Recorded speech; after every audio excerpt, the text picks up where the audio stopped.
When this kid was 12, his bike was stolen. He learned to box with gloves like these. He floated like a butterfly and stung like a bee. Once he said, "If you ever dream of beating me, you'd better wake up and apologize." He was a champion in the ring, but his championship beyond the ring was what made him the greatest. He was so great, his hometown named a street, hung a huge poster the size of a building, and contributed to the center honoring his life and legacy. His hometown is here, Louisville. Louisville also has these museums: 21C Museum, Fraser History Museum, Kentucky Center for the Performing Arts, Kentucky Science Center, and the Louisville Slugger Museum and Factory. Approximately this many home runs have been hit by the Louisville Slugger bat. All these museums, all conveniently on Main Street, are part of Museum Row. This is Whiskey Row, also on Main Street. Whiskey Row was home to bourbon distillers in the late 19th century and is now home to the Evan Williams Bourbon Experience, the first distillery on Whiskey Row since Prohibition. Whiskey Row houses dozens of restaurants and bars where bourbon flows like water. All bourbon is whiskey, but not all whiskey is bourbon. These are fine Kentucky bourbons. This is a foreign whiskey. If you need a passport, you can get one on the Urban Bourbon Trail.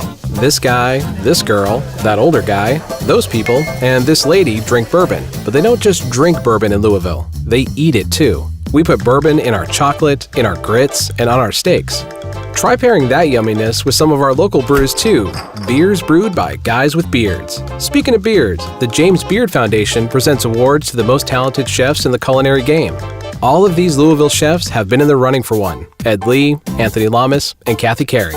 Among Louisville's culinary wonders, Benedictine is a local tradition. The cafe serves it on wheat with cucumbers, bacon, and lettuce, but it is best accompanied with another Kentucky signature, the mint julep. The mint julep is the official drink of the most exciting 2 minutes in sports, the Kentucky Derby.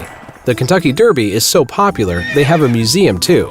But it's more about the horses than the drink. But man, does that drink sound good. Know what else sounds good? My Morning Jacket. Before they were selling out mega shows here, and all over here, they started selling out shows from their hometown, here, and then here.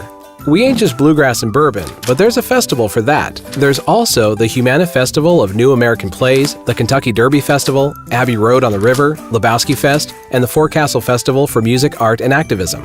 From the summer concert series at Rye, to interactive installations at the local Speed, to the nightly ping pong exercises at Garage Bar, we're all about keeping it weird.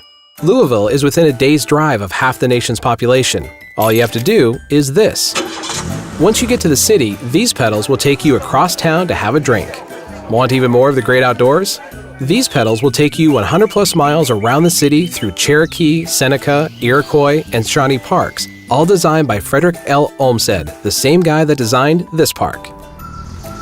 That's not your kind of park? What about a 63-acre park that includes 50-plus coaster, family thrill, and wave rides called Kentucky Kingdom?